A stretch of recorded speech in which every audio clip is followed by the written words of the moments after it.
Roger, go for deploy. Alrighty guys, welcome back to another episode of Adventure Fit Radio. This is episode 101, and we did not make mention of the fact that last week, our Shoot the Shit episode, which is actually going to be coming out next week, it was episode 100. And what does that mean to you, Bill? Yeah, I was proud to look back on what we've done. We've interviewed some of our heroes, and we really have made some great friends, people that we didn't particularly look up to or anything, but we've become great friends with them. Well, probably better said. Particularly, we didn't particularly know, but then we became better mates with you. Oh yeah, I've hated a few of them. I hated their guts. It's been great. I've learned so much as well. I've just learned about the similarities of a lot of these successful people, some of the stuff they do in their lives, and tried to implement that into my life a little bit more. It's been great. Guys, this week we did another Shoot the Shit episode. We are at the new HQ of Adventure Fit, which is at a place called The Commons in South Melbourne, and it's a co-working space essentially, and it's making both Bill and myself feel a lot more professional. This is my first time here. Bill's been here for a week now. Yeah, a week, and we both feel we are wearing pants. We are this just in. We are wearing pants. I think that's how we started the actual show, saying the exact same thing. We're at the Commons and we're wearing pants. So you're about to hear the exact same thing in about 10 seconds, guys. Just make sure you laugh again. But here's the sponsors. Yeah, so the sponsors, guys. We are today sponsored by Quash Creative, which is an Elwood-based freelance design firm run by our mate Sean Marsh. His sole aim is to solve business challenges with creative solutions, whether that solution is a new website, logo, or marketing strategy. If you come to him with a problem, he'll work out the most effective way to solve it. And the offer today, guys, is if you go to www.quashcreative.com, that's Quarsh creative.com, and you mention Adventure Fit Radio when you get in touch with the guys there and Shawnee there, he'll give you a free basic SEO report on your website or feedback on your existing brand. Bill, talk to me about Audible. Audible. So we're also sponsored by Audible, guys. audibletrial.com/ADVF Radio will get you a free audiobook and a 30-day subscription to Audible. And then I would recommend that you go on and kick on with Audible after that, because it's an amazing service.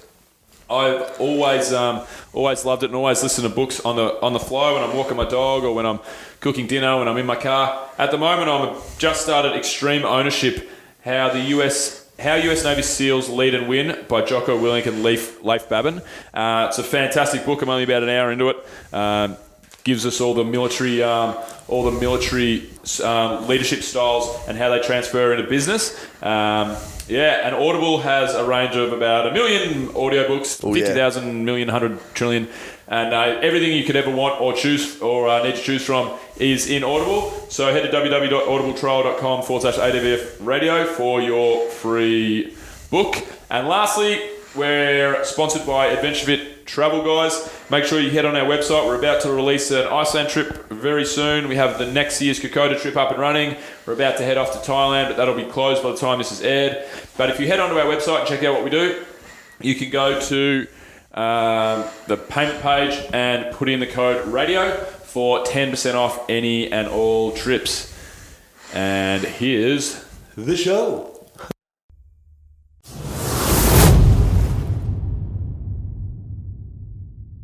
You are? Yeah. I like the couch, mate. You like I like the couch, yeah. And I like having pants on. I like sitting around in my fucking tracky dacks with my dick hanging out of my fucking bottom of my pants. But just so that everyone at home knows. Are we recording? Yeah. we've never had our dicks out. No. Despite the fact that we want to. No. We've had our hands inside of our pants multiple on our times. Dicks. And on each other's pants. Yeah. But we've never actually... We sit around holding each other's dicks. And then we talk shit for an hour. On that professional note, how are you, Bill? Good. It's good? Good. First time recording from the new digs. Oh, yeah, it's good. It's a bit weird, isn't it? We're not having the old relaxed vibe. I wonder if everyone's going to be straight down the line, very analytical and very serious when we interview them from now on. I think they are. I doubt it. I really doubt it. Yeah, we've kicked it up a notch. You know, we're more professional now. We're better looking. We don't. To females, anyway. We're clean shaven. We're not actually better looking, but we ooze. We ooze professionalism. Yeah, professionalism. We don't talk about penises. Nah. We don't talk about. We will never, after reproductive organs. This conversation, we'll never talk about penises. And obviously, the next few, we probably won't talk about. We've got to wean ourselves off the penis. We'll wean ourselves off the penis. You can't go cold penis, mate. No, you can't go penis. No one goes cold penis. I've been, what have I been up to? Shit, not much. I've been moved in here last week. So if you're listening, we're Adventure Fit is working out of a new co-working space in South Melbourne. So we're down here and it's been super productive. It's fucking great, man. So much better than just sitting at home, because I had my own...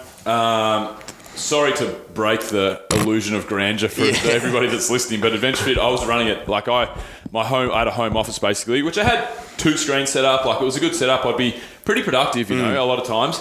But then the productive side of me just kind of fell away, and it's like the last couple of months, because like I said, I did fuck all work for so long. The last couple of months, I would sit with my feet underneath my coffee table, Ziggy on my lap, food surrounding me, and YouTube playing on the background. Like, I'm listening to fucking Joe Rogan or watching a LeBron James fucking clip, or Ricky Gervais is pumped in the background. Seinfeld was on for about 3 months. Well, that actually meant, so you were naked, Ziggy was on your balls, Pornhub was on the screen, and you weren't getting any work done. So that's what he actually meant. Yeah, I was getting the moods fucked. Yeah, that's right. So let's not bet around the penis. Yeah. So it's really good to be in a... You know what else is good about being in a co-working space like this? Like, for example, I just met a lovely woman by the name of Beck. Derek. Okay. She's... we didn't even talk about really what we do. We just started talking about... She knew a friend of mine. I overheard her talking and blah, blah, blah. Anyway, we got to having a chat. And she's probably going to come on a trip. I was going to say something extremely inappropriate, but I really wanted to hear that. Yeah, no, but because she'll probably listen to the show now. I told her about the show. But we're going to have to delete all this now. We'll leave it in. No, we'll leave it in. Just go, Derek said. No, so she wants to come on the Kokoda trip. So it's good for but that's one individual person, but mainly like...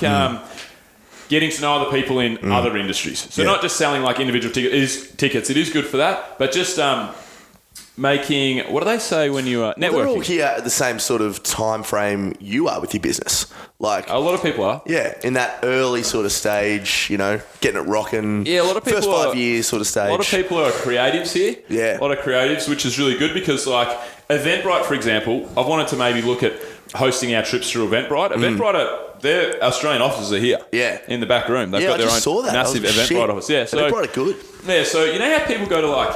I feel I've been to a couple that have been tacked on to like free speaking events, whatever, which are networking events. So, you know, you go around, hey, what do you guys do? Oh, yeah, great. This is really cool. Here's my card. I do this. Fuck, whatever. Yeah, jack me off. But so I fucking can't stand that shit. And so I can't stand it. I really feel... but I'm just kind of... I'm awkward sometimes, you know, and whatever. And I just... Standing around with the beer and just trying to... I don't know. I just never liked the vibe. This is much more of a relaxed networking environment, basically. Yep. But can't stop it. But it's really good. Like, there's free beers every Friday, free beer and wine. Yeah, so last Friday I got hammered here. Yeah, seriously. So you've been productive. So I got drunk. Basically, all you've been doing. Shit. The only thing you've been telling people is you've been flirting with chicks and getting hammered, and you're paid for That's it. why I'm here. Danae, I walked up to Danae at the desk yesterday and I walked up to Danae at the desk and I said, "What do you do behind the desk here, Danae? Like, what are you guys in charge of?" No. And she started telling me about everything she does. She was like, kind of like taken aback. And she goes, "What do you do over there?" I'm like, "I just look at fucking YouTube every day. I'm just here to make mates. I'm just here to drink beers with my friends." But, I'm broke. True story. Yeah. But I'm a phony. Yeah. It's fake credit card. It's not even my money that I'm paying. My name isn't even Bill. My name's Derek. But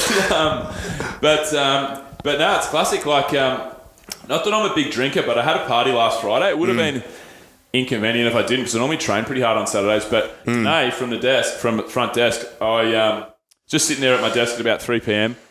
And Danae had a beer in her hand. She just went and poured a beer, and she was walking past my desk towards like the stationary desks. Anyway, she had a beer in her hand. I'm like, "Oh, she's delivering a beer, it looks like. This is great. What a legend." She walks over and just puts it right in front of me. I'm like, "Hey, you haven't even said hello to me today." She's like, "This is me saying hello." Because I got in late. Yeah, she dropped a beer on my desk. And I was like, because I had a party on Friday night anyway. So you're already on. Yeah, I'm already getting ready for a party. You're getting up so otherwise, 3 p.m. on a Friday, if I want to train the next day, wouldn't end it well. Nah. Because I don't really do 3 p.m. beers and then go home and relax and Just cook go a to nice bed. dinner. No, Yeah. it's You're doing 3 p.m. beers, you're doing heroin. 12 hookers. Yeah, exactly. 12 hookers and heroin. So, 12 heroines and a hooker. straight up So that was classic. So there's a real good vibe. Like, it's not a total drinking culture. It's just a great culture during the week. And then Friday nights, everyone has beers and stuff. I'll probably only jump into the Friday night beers once a month. Yeah. You know? Yeah. But the thing is, you can have meetings here. At any point, you can have a client over here and have a meeting and have beers. Beers are free all day, every day, beer and cider. That's insane. Like, also fruit and snacks and water and all that crap. All that shit. Yeah. Where's the fucking heroin?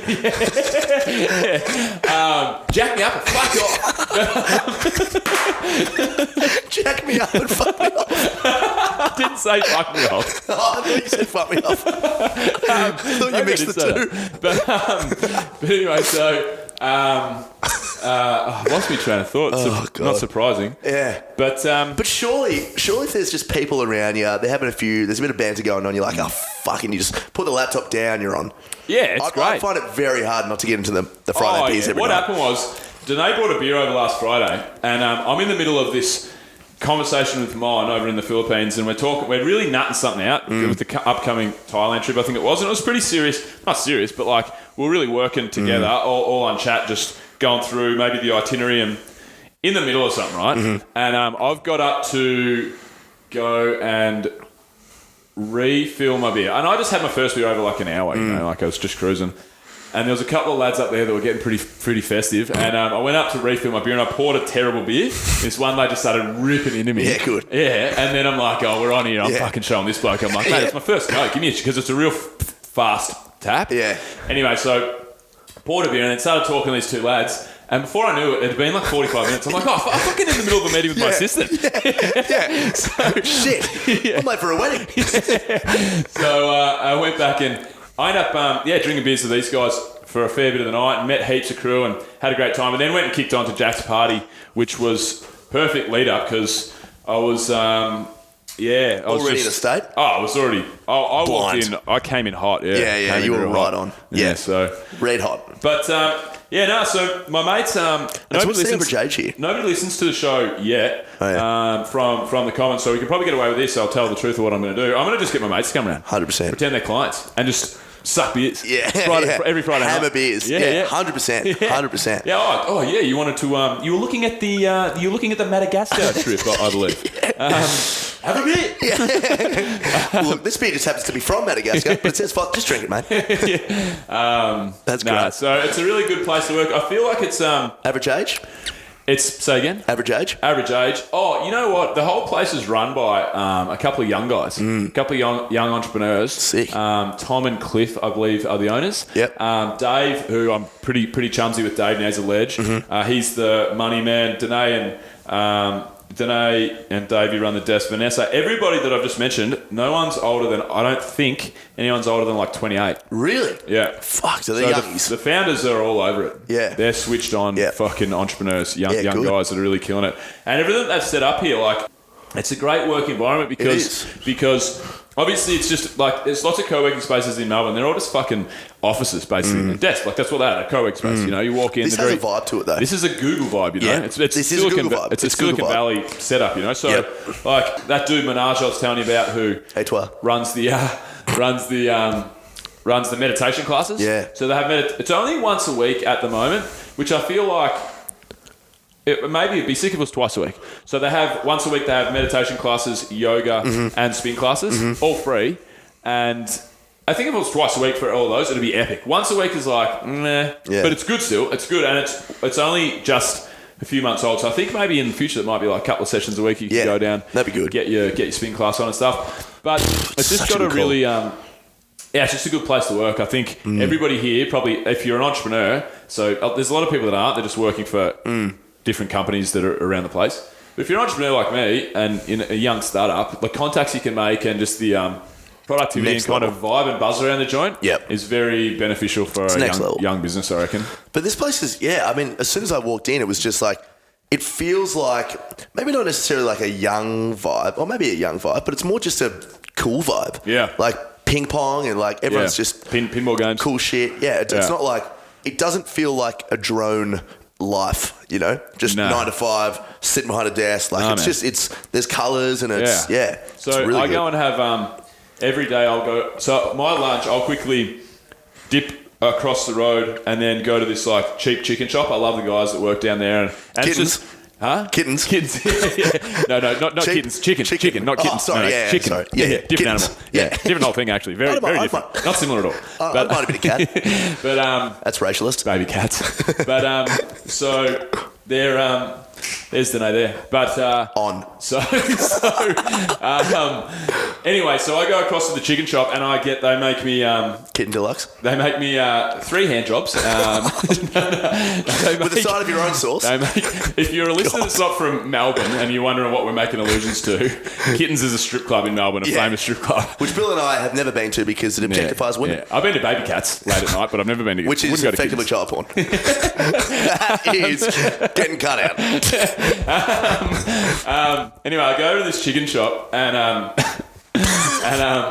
get half a chicken and it's a son and his mother. It's like a family run business. And so the son always serves me. His name's Jung. He's a champ. And then the mum, she cooks me these like epic roast vegetables with like some Asian sauce on or whatever.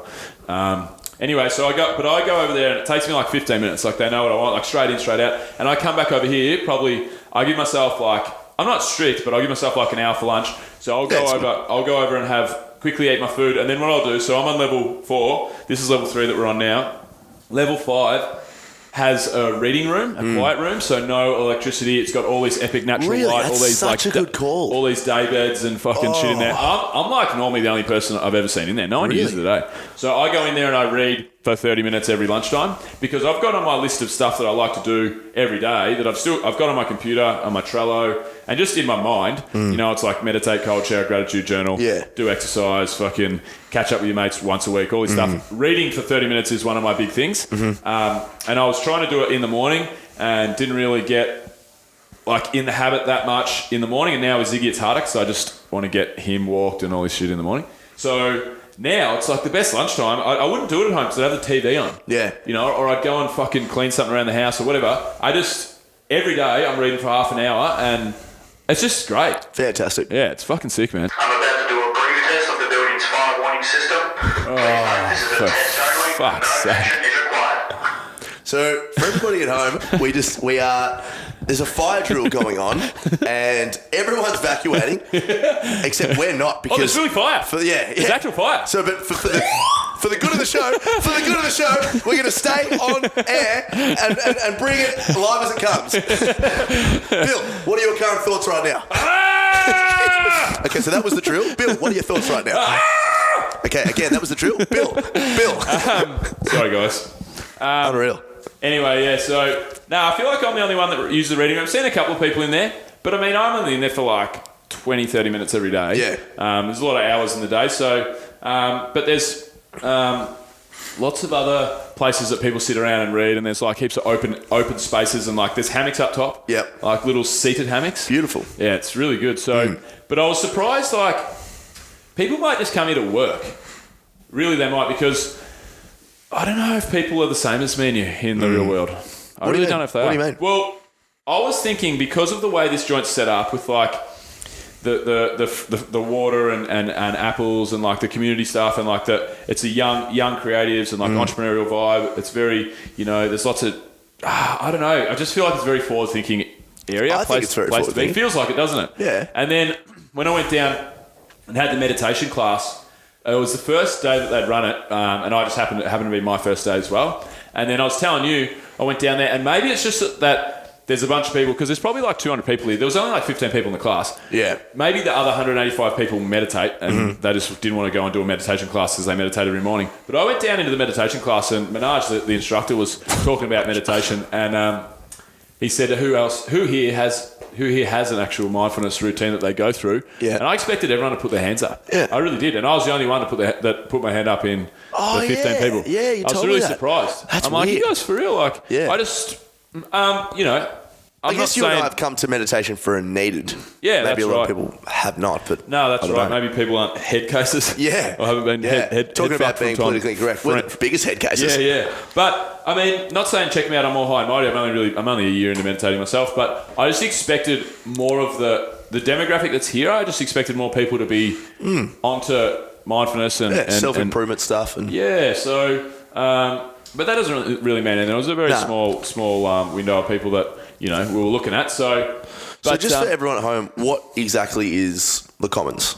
The Commons is a co-working space, in South Melbourne. Yeah. So basically, you can come here. There's a whole bunch of offices that people can rent. So some of the bigger companies in Melbourne are here. I think there's like 20 people offices down to 2 people offices. There's stationary desks where you have your desk. You can set it up the way you like it. You can have filing cabinets there, all your stuff, whatever. And then there's floating desks. And I'm on a floating desk. So floating desk is like the cheapest option. I might get a stationary desk. I'm just sussing out because I'm going away for the Thailand trip and stuff anyway. Yeah. So middle of the year, if I decide I want a stationary desk, but it's like twice the cost. And I like to just have everything packed up in my backpack and just move around. Like I'm not really. I don't see unless I had like unless you have shit that you need to stay there. I don't. For me, I don't really need a stationary desk. I don't feel like not for like the double the price. If it was at some point, it'd be sick if eventually it has. Like 2-3 people office, you know, something like that. That's something that'd be beneficial. So you can set up all your stuff. You know, you can have like vision boards and fucking. You can have your own whiteboards and write up all your plans all around the office. Yeah, but if it's just a desk, it's like it's just not that much of a benefit for me, really. So especially because you want to stay, like you said, relatively mobile. Like you can just pack your bag and you don't have to be in one place at the one time because ideally you want to be doing this in Bali, you want to be doing this in Mexico, you want to be doing possibly, this in, So no, it's good. It's my first vibe in a co-working space and I'm really liking it. It's keeping you productive. Keeping me very productive. How's the training? What's that? How's the training going? No, I haven't been training much since I got back. So it's going well? Yeah. Had Bali and Kokoda, obviously. And when I got back from Kokoda, my body was hammered. So I didn't really train. I was really sick. So probably only got, what have I been back 2 weeks? Probably only got like 2 or 3 sessions in. And then I went and did the fun run on Sunday night. Ran 13 Ks on a road down Monash. So had you trained for that apart from Kokoda? No. Yeah. Yeah. So Well, if you could call Kokoda training for running, then I trained. What's interesting is like that you said Kokoda isn't that hard. Kokoda for me is Kokoda is strenuous. Yep. And challenging. Because I would look at it, from the perspective of how hard it is, and it brings about mateship and loyalty, and it's very much like a mental game and all this sort of thing. But the actual physicality of it, you don't reckon would have been hard for the diggers. Would have been hard for the diggers. Yeah. Because they were carrying tons of shit. They're getting shot at. Yeah, exactly. They're getting shot at. They're carrying 25, 30 kilos of stuff. Yeah. Malnourished. Yeah, exactly.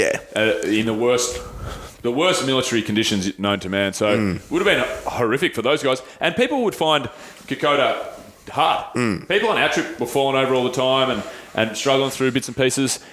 I mean, I'm a powerlifter, so my lower body's strong. Yeah. Considerably strong compared to the average person. Not sensationally aerobically good. No, I'm not aerobically fit at all. Yeah. But it's not really aerobic fitness. Obviously. Yeah, it's just like, it just beats your body down. Some people would call it hard for sure. I'm talking about my personal experience. Yeah. My personal experience it was strenuous exercise every day, but at no point was I like, fuck, this is hard. It was just like, it's like getting a tattoo. You're like, this doesn't hurt. Just get through it's just annoying. It's just shit. You know? Yeah. So, Kokoda was fucking shit. It was just shit. But, so Kokoda was great. So, but yeah, I haven't really been training because I did that fun run, and then I just got back in the gym yesterday because 13 Ks just hammering my body. I haven't ran since last year. That's the most I've ever run in my life, 13 Ks. So getting back into the training, but Kokoda was good though, man. It's something I think. Have you ever thought about doing it? Yeah, I have. I really want to do a Vipassana trip though. I really want to do a Vipassana trip. Even before, Kokoda, I would be fantastic. I'd love to do it, but I just love the idea of just going away and just having like 9 days to myself completely because I think it would be so hard. I'm a fucking chatterbox, and but I think it would help. I don't have any sort of anxiety in my life anymore. But I still feel sometimes that I habitually just impulsively say something when I don't really need to. Like it's Oh, really? You think that? Yeah. Otherwise, we wouldn't be doing this right now. talk. But yeah, it would be really interesting to see. I don't know, just get more in tune with myself even more than I already am, and just really, really hit another level of introspection. You should do a Vipassana Kokoda. Yeah. Should do a silent Kokoda. Vokoda. Yeah. Vokoda. Sounds kind of like a porno. You see that chick in that Vokoda trip? Fucking hot ass. She's a real digger. You obviously wouldn't do a silent Kokoda trip, but you could. I think I want to do a Vipassana trip as well. Yeah. But I really like the idea of like Kokoda, for example.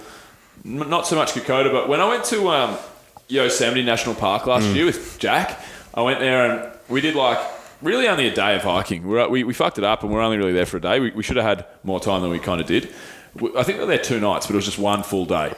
And it was so fucking good. We did a couple of these hikes. It just went through like 5 or 6 waterfalls and all these amazing rock formations and all these overhanging cliffs with the valley below. Like the best shit ever. Yeah. And I said, like, I'd love to go back and do it with a bunch of people, no worries. But I'd love to go and, you know what I really fucking want to do is I want to go hiking and do some hiking by myself. Same deal. Same deal as Vipassana. Yeah. Not be around anyone. Yeah. Just be around nature and be with a fucking... But Vipassana is obviously no stimulation of any sort. Yeah. Vipassana for people, if you're listening, is a silent meditation retreat. No books, no TVs, no talking to anyone, no whatever. Yep. So, but no TVs. Yeah. You can't bring your own TV. Just buy what you want. Yeah. You can't bring a house. No horses. Yeah. Yeah, just to get... Because on Kokoda, we were off the grid. I had no Wi-Fi, no phone, no anything. I had a camera, but I didn't have any form of electronics outside of that. Even did you feel like the camera was keeping you in touch with that?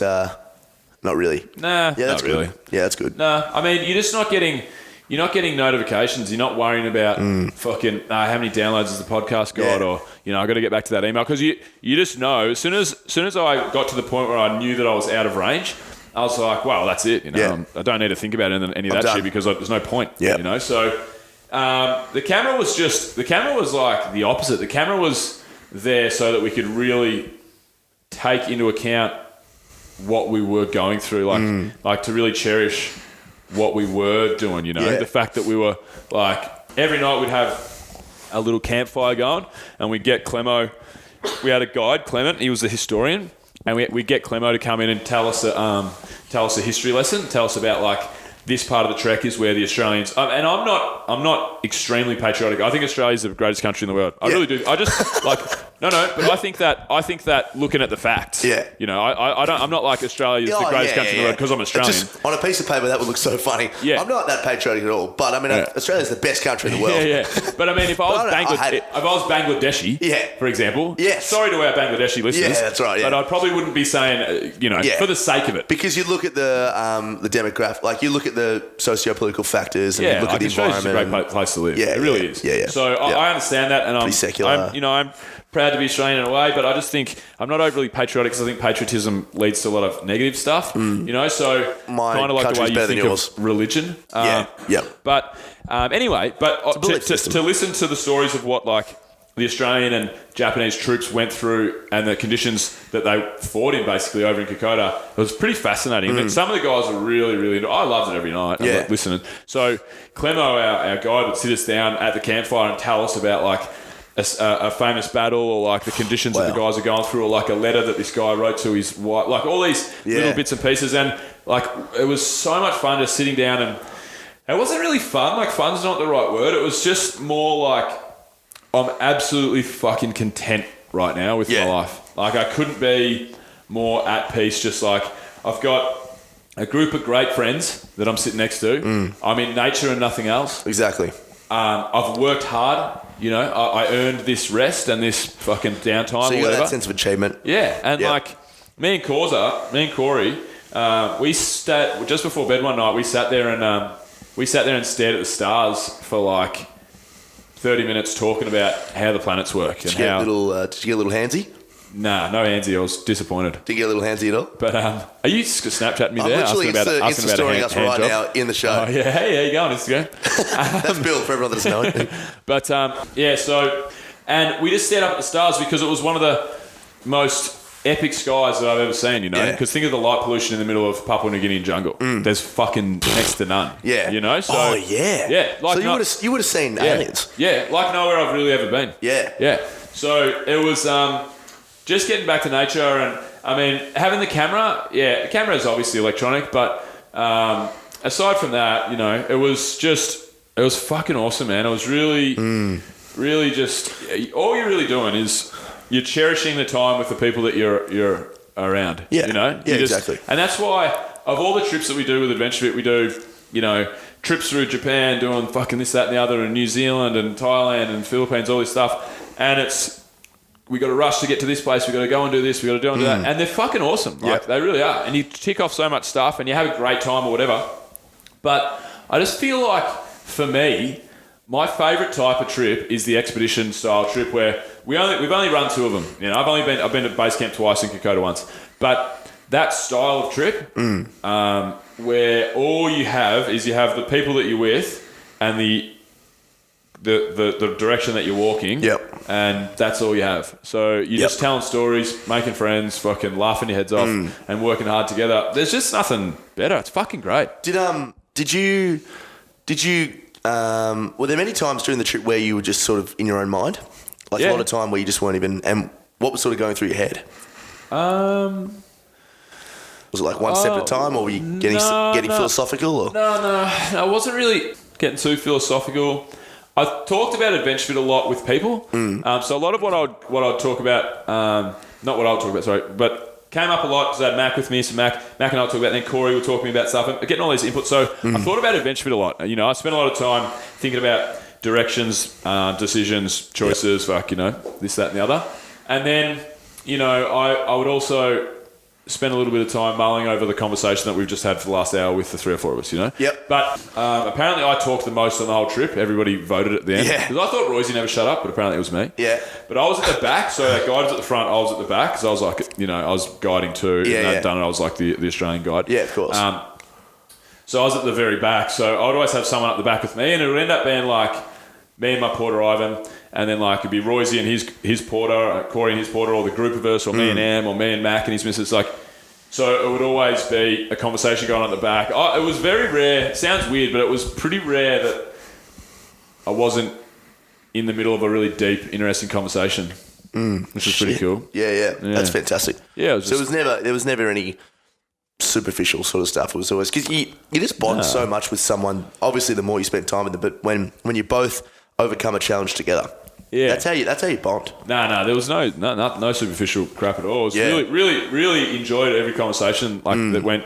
You know, some conversations we had just went 2 hours deep, talking about life, talking about fucking finances, talking about philosophy, talking about artificial intelligence, talking about the future, talking about where fucking humanity came from. You should have recorded it. All the shit we talk about. Yeah. All the shit we talk about. And it probably stemmed from me. I'm like, hey guys, have you heard about artificial intelligence? Yeah. They're like, fuck yes, off, Bill. Bill. Yeah. Yes, we've heard about it. Have you guys heard about the stomach? So, it was great. And then the other highlight of the whole thing is like you get... so you have a Papua New Guinean team. We had a Papua New Guinean team of porters and food chefs and guides and stuff.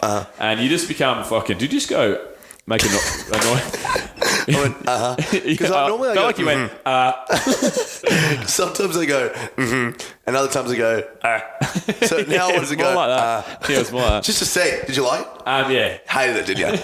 But the other good thing was we've got these Papua New Guinea guys that you just become amazing friends with. Yeah. Like that, what were some of their names? So my guy was Ivan. Ivan? Yeah, Ivan. Corey had... Corey had Gary. Gary was a fucking classic, Not man. exactly what I would expect from a Papua New Guinea. Yeah, I don't think he was born Gary. Yeah, okay. Yeah. But can you give us an example of what his actual name would have been? I can't really do it very well, but I know you can. We won't. Click. Is that what you mean? Yeah. Hey, my name's Click. What's your last name? Click? Yeah, it's Click. I said. But and my last name's Gary. It was so funny. Gary was all the boys were classic, like because you don't really get to know them too well at the start. It's like you get on the trek and just start walking, and then you have all the time in the world. But like everyone's kind of just walking, talking. All us crew are talking between ourselves, and then one of the crew went down, first person to go down, and then Trev, one of the oldest porters we had, Trev yells out, "White Hawk down, White Hawk down," and we're like, "What the fuck?" Yeah. And then everyone kind of giggled, and then about 10 seconds later, Gary, one of the porters, falls flat in his face. Trev goes, "Black Hawk down, Black Hawk down." So every time someone went down, it was White Hawk down or Black Hawk down. But Gary were there any Asians on the trip? Nah, there was no Yellow Hawk down. Yeah, but mate, this has been the most politically incorrect show. It's just shocking. We're really actually not racist, fucking sexist. No, we're not. We're really not. We're just idiots. We're just being stupid. Yeah. For everyone, I mean, you guys all know us well by now. I'm pretty racist, but yeah. I mean, Bill's not racist. He just doesn't like other races. yeah. And he's outspoken about racist actually technically mean? Yeah. This just in. Well, racism would mean the discrimination of another race. Oh, purely. Racist as fuck then. Yeah. Oh, then yes. Yeah. Oh, yeah. I hate them all. No, I thought it meant I was a vegetarian. No, I'm really shit way to end the gag there. Yeah, I know. No. But, so you get to know the boys really well, and fuck, I forget. Oh, yeah, Gary came up with the best line of the trip. So it was so funny. You had to really get to know him and his mannerisms and the way this Gary Is this going to be one of those gags? What do you mean? Where you've already said that it's technically not funny because we weren't there. Oh, yeah, I'm going to have to throw something You're about going to have to throw some hilarious jack-off gag in there. Yeah, nah. So, and I'll give you a laugh. So Gary, Corey's walking along. Gaz is probably the funniest of all the porters. He was a fucking classic. But just a kooky guy. Yeah. Like, he'd fall over the most and he'd say weird stuff and, just always have a smile on his face. One of those kind of guys. Just a ledge. Wasn't particularly witty or anything like that. Yeah. And then, so Corey, there's this noise coming from the forest and it was like a quack, quack, quack. Like one of those, it's like a frog or like a fucking, don't really know what makes those noises. Like a duck. The ducks? No, I know I sounded like a duck, but I think frogs like yeah, it was like anyway. So Corey goes. What do you reckon that noise is, Gaz? Gary goes, Corey, I think it's a worm. A worm? Yeah. Corey starts pissing himself laughing. Garo calls me over. He goes, Gaz, tell him what you just told me. Yeah. Hear that noise? I'm like, yeah. Anyway, so Gary goes, oh, yes, I thought it was a worm. And I said, a worm, Gaz? Yeah. Where the fuck's that noise going to come from a worm? And Gary looks at us and he just goes, I don't know. It's so stupid. Oh, man, it was fun. Worm. It was the best. He panicked. Yeah, he panicked. He had no idea. He panicked. Yeah. He just wanted to. I think the boys used to just try and keep us happy with like facts and figures and stuff. About worms. Because Clemo, for example, Clemo's talking about the shot of a rifle from one point on the trek that the Japanese had and the time it would take to get over to the Australians, like 1,500 feet away, something like that. It was like a long range rifle. Yeah. And someone goes. And you can tell it's a question you've never been asked before. Yeah. Someone goes, so Clemo, when they shoot that rifle, like how long does it take to cover the distance of 1,500 metres? A rifle, right? A gun. So how fast?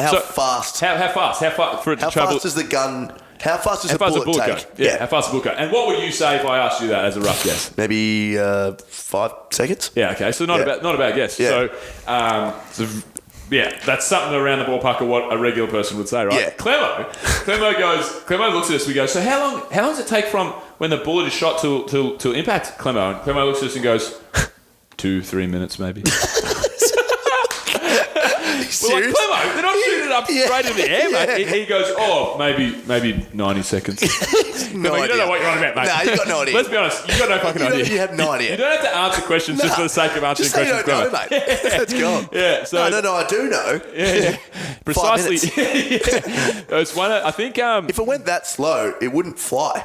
Nah, that's right. It would just hit the ground. It would literally be the worst gun of all time. It'd be going 40 metres an hour. Fuck it, yeah. You'd be dropping a rock on the ground. I'm going to get you in the rock, mate. So it's like, I think they're the Papuan boys to an extent, and because also they were our porters and like staff, I suppose. I feel like they had to, there was heaps of times like that where you'd ask them a question, they would answer and you go, you don't know, do you, mate? Yeah. Just say, I don't know. Surely it's fine. it became a thing of just like trying to wind them up, trying to ask them questions. Right yeah, we were all. It was and they just banter. know. So much banter by the end. Just it was fucking great. So, but so that was good. Until next week. Well, yeah. Very abrupt. Very abrupt. Anyway, goodbye. But, we got to get out of here, guys. We got shit to do. all right, yeah. Sorry, guys, we're too good for you. We places to be. People I to knew see. you would say that. That's gold. Yeah. Should we wind it up though, Tommy? Yeah, we should wind it up. Yeah. Hey, leave me with an interesting fact. An interesting fact. All right, I got an interesting fact for you. Yep. Did you know that when a rifle shot from 1,500 metres away hits its point of impact, it travels for 3.5 minutes in the air? No, I didn't know that. All right, do you want to know the real fact then? Yeah. So Because I would assume the bullet would hit the ground. Once Clemo told us this bullshit fact, we were all discussing on the trek how fast a bullet actually goes. And we're like, oh, this is interesting, like with a sniper rifle. And so we said, does the bullet go faster than the speed of light? The speed of light. Yeah. The speed of light. The speed of sound. The speed of sound. So I'll ask you though, do you think a bullet, a sniper rifle bullet goes faster than the speed of sound? So if you... Yes, it does. Yeah.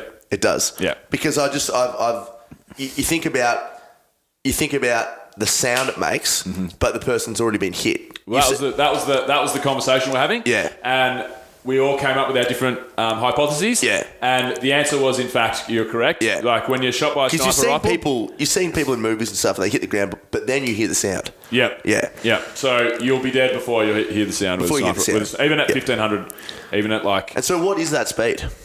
I think it's technically known as fast as fuck. Fast as fuck. Yeah. Fast as shit. Yeah. Fast as shit. Yeah. Kilometres an hour. All right. No worries. All right. Well, until next week. That's Bye a for wrap. now. Bye-bye. Oh, Yeah. we We're fucked both to the same time. Until next week, you go. That's Bye a for wrap. now. I knew you were going to do that. All See right. you Speak guys. to them. We did it again. All right, hang on. Fucking hell. We're actually going to do this right. You do it. Until next week. That's a wrap. Alrighty, guys. That was a Shoot the Shit. If you liked it, please help us by subscribing. If you are a first-time listener, if you're a many-time listener, please go ahead and leave us a rating and review. It really helps climb the charts for us, and that's very important so we can keep bringing you the best shows possible. If you wanted anything from that show in form of links or stuff that we've mentioned, you can head to the show notes at www.adventurefittravel.com/radio. And then don't forget to check out Quash Creative, quashcreative.com.au. Quashcreative.com.au. Quashcreative.com.4. QUARSH creative.com. Not AU. Head to Audible, quashcreative.com, head to audibletrial.com/ADVF Radio. And then also head to www.adventurefittravel.com. Use the code word radio for 10% off any and all trips. I like that. See you next week. Discovery Roger, go for deploy.